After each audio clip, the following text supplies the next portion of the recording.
Hey guys, welcome back to new video. നല്ല ചൂടാട്ടോ. കണ്ടോ, മഴ പെയ്യുമ്പോൾ പെയ്തുകൊണ്ടിരിക്കും, ചൂടാണെങ്കിൽ ചൂടോട് ചൂട്. അപ്പോൾ ഇന്നത്തെ നമ്മളെ വീഡിയോ എന്താ അറിയോ, നമ്മൾ കോഴിക്കോട് പോവുകയാണ്. എന്തിനാന്നുള്ളത് വഴിയെ കാണാം. ഓക്കെ.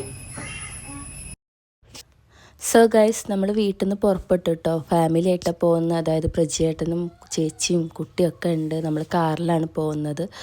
അങ്ങനെ പോയോണ്ടിരിക്കുകയാണ്. ആമിക്കുട്ടിയാണെങ്കിൽ ഇങ്ങോട്ട് ചാടി അങ്ങോട്ട് ചാടി. അവൾ ആകെ വെറീസായിട്ടുണ്ട്. എന്തിനാണ് പോണതെന്ന് അവൾക്ക് നന്നായിട്ടറിയാം. പിന്നെ ഞാൻ ഇതിൻ്റെ വോയിസ് ഓവർ ചെയ്യുന്ന സമയത്ത് എനിക്ക് അത്യാവശ്യം നല്ല രീതിയിൽ കോൾഡ് ഉണ്ട്. അപ്പോൾ അതിൻ്റേതായിട്ടുള്ളൊരു കരകരപ്പും മുറുമുറുപ്പും എൻ്റെ ടോക്കിലുണ്ടാവും, ക്ഷമിക്കുക. അങ്ങനെ നമ്മൾ പോയി കല്ലായി പുഴയുടെ പാലത്തെത്തിയിട്ടുണ്ട്. അല്ലാതെ കല്ലായി പാലത്തും എത്തിയിട്ടുണ്ട്. ആ ഒരു വ്യൂ ആണ് ഇപ്പോൾ നിങ്ങൾ കണ്ടുകൊണ്ടിരിക്കുന്നത്. അങ്ങനെ ഞങ്ങളിപ്പോൾ പോകുന്ന സ്ഥലം കൂടി ഞാൻ പറഞ്ഞു തരാം. നമ്മൾ കോഴിക്കോട് വെസ്റ്റ് ഹില്ലുള്ള KTM ഷോറൂമിലേക്കാണ് പോകുന്നത്.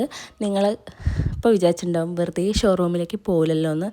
സംഭവം നമ്മൾ വണ്ടി എടുക്കാൻ വേണ്ടി പോവുകയാണ്. ഇന്നാണ് ഡെലിവറിക്ക് വേണ്ടിയിട്ടുള്ള ദിവസം. അപ്പോൾ നമ്മൾ ആ വണ്ടി എടുത്ത് കൊണ്ടുവരാൻ വേണ്ടിയിട്ടാണ് പോകുന്നത്. അങ്ങനെ ആമിക്കുട്ടിക്ക് അറിയാം നമ്മൾ വണ്ടി എടുക്കാൻ പോവുകയാണെന്നുള്ളത്. അതാണ് അവളുടെ അത്രയും സന്തോഷം. അങ്ങനെ ഏറെക്കുറെ നമ്മൾ KTM ഷോറൂമിലെത്തി. ഇവിടെ ഓണത്തിനും വേണ്ടിയിട്ട് ആകെ ഡെക്കറേഷനൊക്കെ ചെയ്ത് വെച്ചിട്ടുണ്ട് കേട്ടോ. അടിപൊളിയായിട്ട് ചെയ്തിട്ടുണ്ട്, ചെണ്ടുമല്ലിപ്പൂവിൻ്റെ ഡെക്കറേഷൻ. അങ്ങനെ നമ്മൾ അവിടെ എത്തി അകത്തേക്ക് കയറിയപ്പോൾ നമുക്ക് അവിടുത്തെ ഷോറൂം മാനേജർ ഇല്ലായിരുന്നതുകൊണ്ട് കുറച്ച് നേരം നമ്മൾ അവിടെ ഇരിക്കേണ്ടി വന്നു. അതായത് കുറച്ച് നേരം ഇങ്ങനെ എന്താ പറയുക, ബോറടിച്ചിരുന്നു. അങ്ങനെ അങ്ങോട്ട് കയറിയപ്പോൾ അവിടെ ഒരാളുടെ ബർത്ത്ഡേ സെലിബ്രേഷനൊക്കെ കഴിഞ്ഞിട്ട് കേക്കൊക്കെ കട്ട് ചെയ്ത് വെച്ചിട്ടുണ്ടായിരുന്നു. അപ്പോൾ ആമിക്കുട്ടീനെയും അമ്മൂനെയും കണ്ടപ്പോൾ അവിടുത്തെ സ്റ്റാഫ് വേഗം അവർക്ക് കേക്ക് കൊണ്ട് കൊടുത്തു. ആമിക്കുട്ടി അങ്ങനെ നല്ല ഇഷ്ടത്തിൽ കഴിക്കുന്നുണ്ട്. അവർക്ക് ഇങ്ങനത്തെ കേക്ക് ഐസ്ക്രീമൊക്കെ ഭയങ്കര ഇഷ്ടമാണ് കേട്ടോ. അമ്മക്കുട്ടി പിന്നെ പൊതുവെ ഒരു സൈലൻ്റ് ആയിട്ടുള്ള ആളാണ്. അങ്ങനെ കുരുത്തക്കടൊന്നും ഇല്ലാണ്ട് ഒരു ഭാഗത്ത് ഇരുന്നോളും. പിന്നെ അവിടുത്തെ സ്റ്റാഫ് സുധിക്ക് അവിടുത്തെ എന്താ പറയുക, വണ്ടി എടുക്കുമ്പോൾ വണ്ടിയുടെ കുറച്ച് കാര്യങ്ങളൊക്കെ പറഞ്ഞു കൊടുക്കുന്നുണ്ടായിരുന്നു. പിന്നെ എനിക്ക് വണ്ടിയെ പറ്റി അറിയാത്തതുകൊണ്ട് കുഴപ്പമില്ല. ഇതാണ് നമ്മുടെ വണ്ടി. അൺകവർ ചെയ്യാൻ പോകുന്നത് ഞാനാണ് കേട്ടോ. അഡ്വഞ്ചർ 250 ആണ് വണ്ടി. സുധിക്ക് ഇഷ്ടപ്പെട്ടിട്ട് എടുക്കുന്ന വണ്ടിയാണ്. നമ്മൾ ജസ്റ്റ് അവൻ്റെ കൂടെ പോയിന്നേ ഉള്ളൂ. പിന്നെ ആമിക്കുട്ടി ഇരിക്കുന്നതുകൊണ്ട് ഞാൻ അൺകവർ ചെയ്തു. അങ്ങനെ അവിടുത്തെ സ്റ്റാഫ് ആമിക്കുട്ടീനെ എടുത്തിട്ട് ഒന്ന് കീ ഒക്കെ കൊടുത്തിട്ടൊന്ന് സ്റ്റാർട്ട് ചെയ്തൊക്കെ കാണിച്ചു കൊടുത്തു. പിന്നെ വണ്ടി എടുക്കുമ്പോൾ പോസ് ചെയ്യലും ഫോട്ടോ എടുക്കലും വീഡിയോ എടുക്കലും അങ്ങനെയൊക്കെ. പിന്നെ ഞാൻ എൻ്റെ ഫോൺ അവിടെയുള്ള സ്റ്റാഫിൻ്റെ അടുത്ത് കൊടുത്തിട്ടാണ് വീഡിയോ ഒക്കെ എടുക്കാൻ പറഞ്ഞിട്ടുണ്ടായിരുന്നത്. അതുകൊണ്ട് കുറച്ച് ഇങ്ങനത്തെ വീഡിയോസൊക്കെ കിട്ടി. അങ്ങനെ ഞങ്ങൾ ഫോട്ടോ ഒക്കെ എടുത്തു. അതുപോലെ തന്നെ അവിടുത്തെ സ്റ്റാഫാണെങ്കിലും ഇത് വീഡിയോ ചെയ്യാൻ വേണ്ടിയിട്ട് വീഡിയോസൊക്കെ എടുക്കുന്നുണ്ടായിരുന്നു. അങ്ങനെ ഫൈനലി സുധിക്ക് ഭയങ്കര എക്സൈറ്റ്മെൻറ്റ് കേട്ടോ. കാരണം സുധി അങ്ങനെ ആഗ്രഹിച്ചിട്ടാണ് ഈ വണ്ടി എടുക്കുന്നതെന്നാണ് എപ്പോഴും പറയാറ്. അങ്ങനെ ആ ഒരു എക്സൈറ്റ്മെൻറ്റിലാണ് അവൻ നടക്കുന്നത്.